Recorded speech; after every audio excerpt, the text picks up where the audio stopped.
皆さんこんにちは。マリサです。レイムです。今回の動画は前回紹介した合体怪獣の残りの合体怪獣を紹介していくぜ。前回はいろんな合体怪獣がいたわね。まだ見てない人はウルトラマンシリーズのチート、合体怪獣まとめ10選ウルトラマンを見てね。今回もなかなか面白い合体怪獣が揃ってるぜ。早速紹介していくわよ。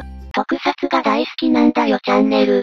まず1体目は超合体怪獣5キング、ウルトラマンギンガ S の第7話。第8話に登場した怪獣で身長は75メートル、体重5万5000トンだ。なんこいつ、左手に目が。この左手の部分が眼球という怪獣だぜ。そのままな名前で草。そこは言わない。この怪獣はチブル星人エクセラーが今まで貯めていたビクトリウムのエネルギーで、5つの平成ウルトラ怪獣のスパークドールズを同時にモンスライブして誕生した合体怪獣なんだぜ。でもこれまでの合体怪獣とは異なっていて、部位に合わせて各怪獣の体を変形させたようなデザインになっているのが特徴なんだぜ。ちょっと特徴的よね。頭も2つあるし、片手はハサミで片手はメッテ。そうだな。ちなみに頭胸部はゴルザ、額翼背中はメルバ、右腕はレイキュバス、左腕は眼球、下半身はスーパーコップなんだ。だから各部位に備わった怪獣たちの最強能力を使うことが可能で、ウルトラ戦士を一撃でライブ解除に追い込むほどの威力があるんだぜ。ならかなり強いんじゃない？ただ、格闘能力は微妙なんだ。だから怪獣の能力を封じられると格闘能力が弱いからどうしても弱点になってしまうんだ。誰にだって長所があれば短所があるもの。気にすることはないわ。誰？急に何？私は通りすがりの女神です。はい、もういいか？続きいくぞ。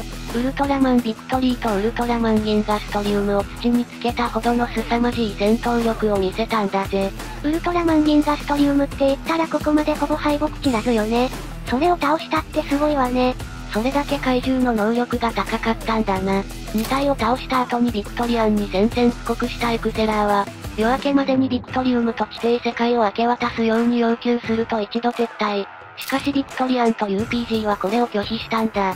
まあ、当然よね。いい返事をもらえなかったことに痺れを切らしたエクセラーは市街地にて破壊活動を開始するんだぜ。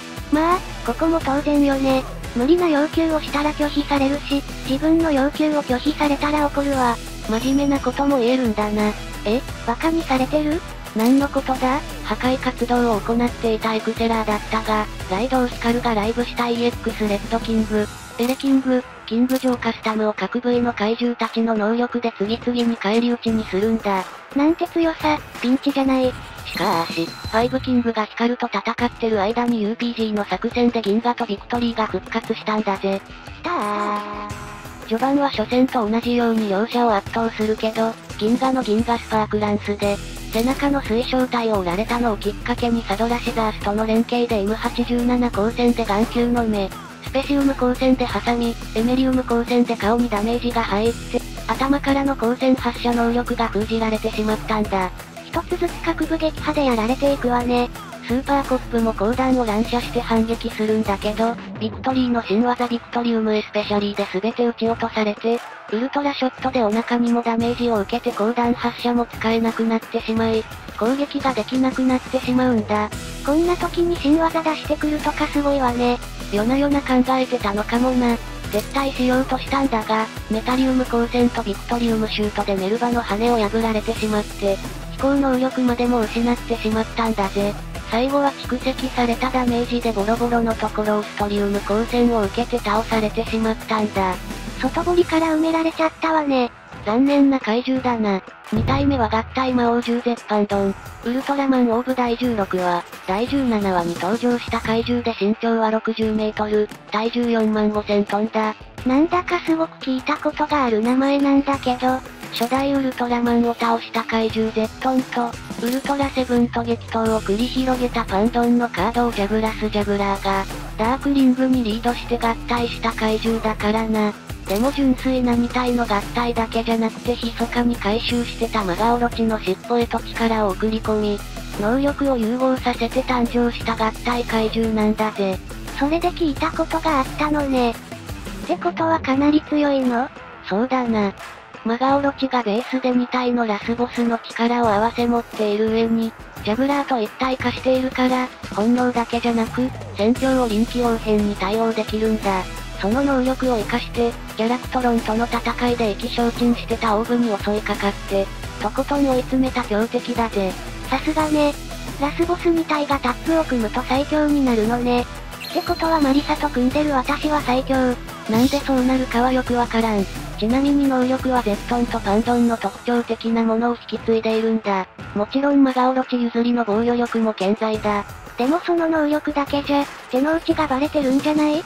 実はこれだけじゃないんだぜ。瞬間移動能力で相手を翻弄して、顔の両側から前面に展開する六角形のバリア絶版ドンシールドに加え、動体視力も抜群に高いんだ。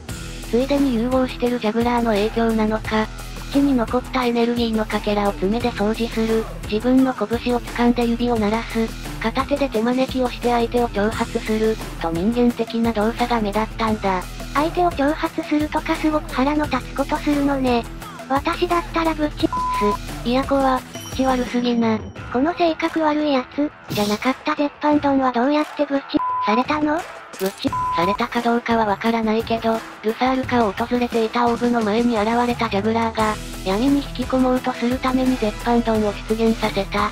絶版ドンの能力でオーブを追い詰めることでオーブに闇の力を使わせて、サンダーブレスターに変身させようとしたけど、結局逃げられてしまったんだぜ。計画は失敗に終わったのね。それが失敗はしてないんだぜ。実は日本にて再度オーブと激突したんだ。その時に目論見通りサンダーブレスターになったオーブにも、Z シウム光線を絶版ドンシールドで防いだりして優位に立っていたんだ。この流れは？しかし、すでに闇を恐れなくなっていたオーブは完全に闇の力を制御できていたんだぜ。そしてオーブの真の姿オーブオリジンを取り戻したことで形勢逆転。オーブグランドカリバーで絶版ドンシールドを破られて、最後はオーブスプリームカリバーを食らって爆発したんだぜ。やっぱりやられちゃうのね。でもジャグラーが残ってるからいつでも復活しちゃうんじゃない？それが、戦いのダメージの影響でダークリングを失ってしまったんだ。なら本当にもうおしまいね。それが実は、絶版ドンはまた復活するんだぜ。なんで？もう復活させることはできないんじゃないの？話には続きがあるんだぜ。だけどこの話はまた今度だぜ。すごく気になる？霊夢と同じ気持ちになった人はチャンネル登録よろしくな。次に繋げるのうまいわね。3体目は合体怪獣トライキング、ウルトラマン Z の第8話、第15話に登場した怪獣で身長は75メートル、体重4万5000トンだ。ここはちゃんと解説してくれるよね？ここはしっかり解説するぜ。こいつはセレブロという敵キャラがウルトラ Z ライザーと、ゴルザ、メルバ、スーパーコップの3体の怪獣メダルを使用して変身した怪獣なんだぜ。ウルトラ Z ライザー？怪獣メダル？何それ？それ美味しいの？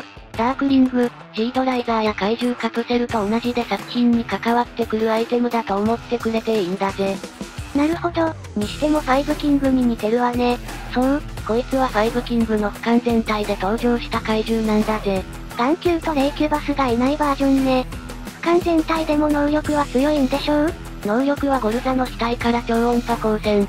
腹にあるスーパーコップの顔からは、無数の光弾を乱射することが可能なんだが、その他の目立つ能力は残念ながらないぜ。まさかの出落ちフラグ、かませ犬ポジ。何も言い返せないぜ。一応セブンガーとウィンダムという戦闘機は圧倒はしたんだぜ。Z にはボコボコにされたけどな。本当のかませ犬では、なんでこうなったの？実は、構成している3体は直接戦闘タイプの怪獣でこうなるのも必然なんだ。まあそこら辺の怪獣よりかは強いけどな。確かにファイブキングの眼球の光線吸収が強かったもんね。一応、両腕が5本指だから器用さを求められる作業ならこっちの方が分があるぜ。別に役に立ってはないが、意味ねえ。結局、眼球と霊キュバスのメダルを追加セットしてファイブキングにパワーアップしたんだぜ。終始、かませ犬だったのね。4体目は寄生破滅獣滅ボロス。ウルトラマン Z 第16話に登場した怪獣で身長は56メートル、体重5万トンだ。滅ボロス。いい名前じゃないか。いいセンスだ。なんかニジャがいたような。気のせいか。こいつはホロボロスにジャラクトロンマーク2とギルバリスの怪獣メダルを注入して生み出されたんだぜ。段ボールの中はやっぱり落ち着くわね。お前かい。待たせたな。段ボールは戦士の必需品だ。続きいいか？はい、すいません。で、どんな能力があるの？ホロボロスの必殺光線を耐え抜く耐久力と俊敏かつ軽快な動き、高い攻撃力に加え家電粒子砲というビームを撃てるんだぜ。なかなか高い性能を持っているね。合体怪獣にしては俊敏な能力、しかもビームも撃てる。潜入は困難か。潜入？どこに？生きて会えたら答えを教えてやる。メタルギアでごまかすな。で、どんな活躍したの？規格外の運動能力でガンマフューチャー形態の Z を圧倒。家電粒子砲のゼロ距離射撃によって、キングジョーストレージカスタムをダウンさせるほどの活躍を見せたんだぜ。やはり簡単には突破は無理なのね。殲滅方法はあるの？殲滅方法って、Z がデルタライズクロー形態に変身しベリアロックという武器で家電粒子砲を無効化、デスシウムスラッシュを受けて消滅したぜ。ウルトラマン Z。いいセンスだ。5体目は殲滅飛行銃デストルドス。ウルトラマン Z 第24話、第25話に登場した怪獣で身長は80メートル、体重6万トンだ。もしかしてこいつはラスボス？そうだ。セレブロ曰く、文明自滅ゲームのラスボス、死と破滅の王らしいぞ。ラストにはもってこいね。もっとラストにはもってこいの話がたくさんあるぞ。本当にラストにふさわしいのか私が見てあげましょう。何様？このデストルドスは防衛チームのストレージの対怪獣用ロボットのウルトロイドゼロをベースに、複数の怪獣、ベリアルメダル、大量の怪獣メダルが混ざり合った、強力かつ醜悪な合体怪獣なんだぜ。何体もの怪獣が合体してるってことよね。そうだな。でも見た目は怪獣化してしまっているが、元はロボット兵器だからコックピットがあるんだぜ。コックピットがあるの？すごくワクワクする乗り物ね。そんな楽しいものじゃないけどな。内部は、多数の怪獣と融合した影響で操縦桿など肉片や血管、皮膜に覆われていて原型をとどめていなくて、内臓器官かと見間違えるほどにグロテスクなものになっていて、外部からはどこに位置してるのかすらわからなくなってるんだぜ。それは気持ち悪い。全く楽しい乗り物じゃないわね。能力も気持ち悪かったりして？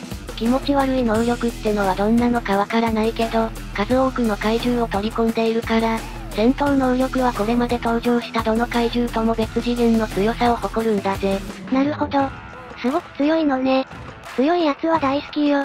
強ければ悪にも染まる霊夢だからな。それってすごく人聞き悪くない？多分悪いな。ちなみに特殊能力は披露されてないんだ。じゃあ、強いかどうかわからないんじゃないの？いや、特殊能力抜きでも戦闘の力は恐ろしく高いんだぜ。肉弾戦では重量級の巨大な体格、エネルギーをまとった両腕の鎌で敵を切り裂くデストルドリーパー。主な武器として口から放つ破壊光線デストルブレス、全身から放つ赤と青の電撃デストルドサンダーブラスト、強化光線デストルド D4 レイを使えるんだぜ。接近戦でも遠距離戦でも対応できるってことね。そうなんだ。しかし、大量の怪獣と合体していながら、各怪獣のパーツを活かしたような攻撃方法や、融合した怪獣の必殺技を模倣したような技は見せていなくて、これまでの合体怪獣との差別化が図られているんだぜ。技を見せてないってなかなか秘密主義なのね。秘密主義になるのか？セレブロの目的が文明を、その文明が生み出した兵器を使って滅ぼすというものであるため、コックピットで発射ボタンを押すという地球人が作ったロボットとしての発射方法まであるんだぜ。本当に戦闘機に近いわね。これだけの能力、体格を見ると戦闘もすごく苦戦しそうね。そうなんだ。すごく苦戦するんだぜ。良子に寄生したセレブロが、ベリアルメダルを取り込ませたウルトロイドゼロを強奪、各地の地球防衛軍怪獣管理区域を襲撃。さらに休眠していた怪獣たちも吸収していくんだぜ。卵を守っていたレッドキング B を吸収、さらには卵にも手をかけようとしたところで、Z が駆けつけるんだ。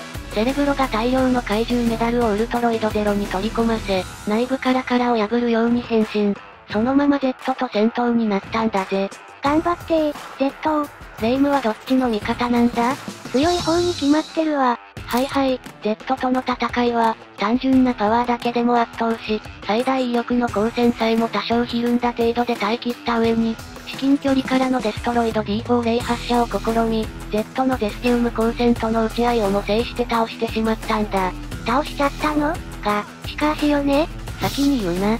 その後、日本に襲来したデストルドスはキングジョーストレージカスタムとウィンダムと激突し、叩き落とされ地上戦に移行。圧倒的戦闘力でキングジョーとウィンダムを行動不能に陥れるが、デストルド D4 レイを撃とうとしたところでセブンガーの更新鉄拳弾を受けて転倒したんだ。それによってコックピットの位置が判明したんだぜ。コックピットの位置が判明したのは勝負に大きく関わってくるんじゃない？そうなんだ。